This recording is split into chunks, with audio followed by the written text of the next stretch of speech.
এখন আমরা পড়ব হচ্ছে গ্রাফ। ঠিক আছে, গ্রাফের মধ্যে আইসোমরফিজমটা খুব ইম্পর্টেন্ট। আইসোমরফিজম মানে হচ্ছে আমরা চারটে কন্ডিশন নিয়ে কাজ করি আইসোমরফিজম চেক করার জন্য। একটা হচ্ছে number of vertices, number of edges, degree sequence,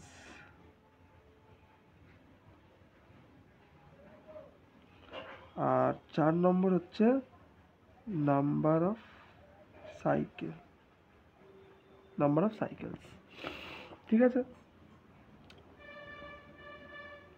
এবার আমাদের একটা গ্রাফ দিল, যেমন ধর একটা গ্রাফ ভার্টাইসেস আছে, এটা ভার্টাইসেস আমি নাম দিচ্ছি এ বি সি ডি ই। আরেকটা গ্রাফ দিল এ বি সি। এখানে আমরা দেখেই বলে দিচ্ছি যে এই দুখানা গ্রাফ আইসোমরফিজম না, কারণ ফার্স্ট কন্ডিশন কি বলেছে, নাম্বার অফ ভার্টাইসেস সেম হতে হবে। তাহলে এখানে কতগুলো ভার্টাইসেস আছে, 1 2 3 4 5। এখানে কতগুলো ভার্টাইসেস আছে, 1 2 3। এরা আমরা সঙ্গে সঙ্গে বলে দিচ্ছি এরা আইসোমরফিক না একে অপরের। বাট এইটার মতনই আরেকটা গ্রাফ থাকলো,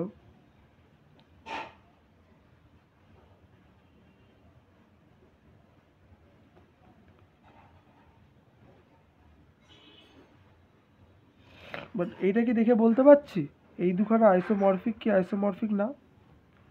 নিশ্চয়ই না, কারণ এর যদি নাম্বারিং করে A B C D E, A B C D, A B C D E F, এখানে কতগুলো ভার্টাইসেস আছে, 1 2 3 4 5 6খানা ভার্টাইসেস আছে এখানে। তাহলে এখানে এরাও একে অপরে আইসোমরফিক না।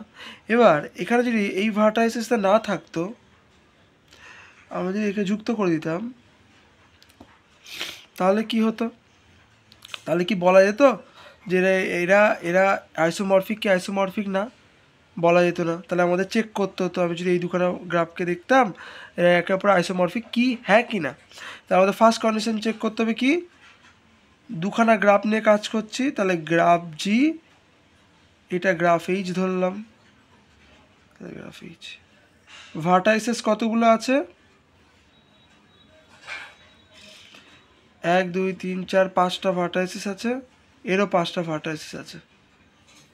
এজ কতগুলো আছে, এজ 1 2 3 4 5, এর 5টা এজ আছে, এর 1 2 3 4 5টা এজ আছে, সমান।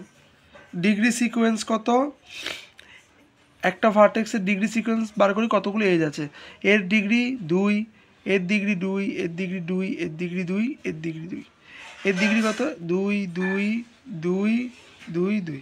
তাহলে 1 2 3 4 5টা 2, 1 2 3 4 5টা 2, এরও তাই 5টা 2, 5টা 2। এবার আমাদের চেক করতে হবে সাইকেল। এবার চেক করতে হবে আমাদের সাইকেল কতগুলো আছে। তো দেখ এর সাইকেল কতগুলো আছে, 1 2 3 4 5, এর সাইকেল 5, এর সাইকেল কত 1 2 3 4 5, এরও সাইকেল 5। তাহলে আমরা বলতে পারি graph G and graph H একে অপরের আইসোমরফিক। এটা হচ্ছে আইসোমরফিজম ইন গ্রাফ।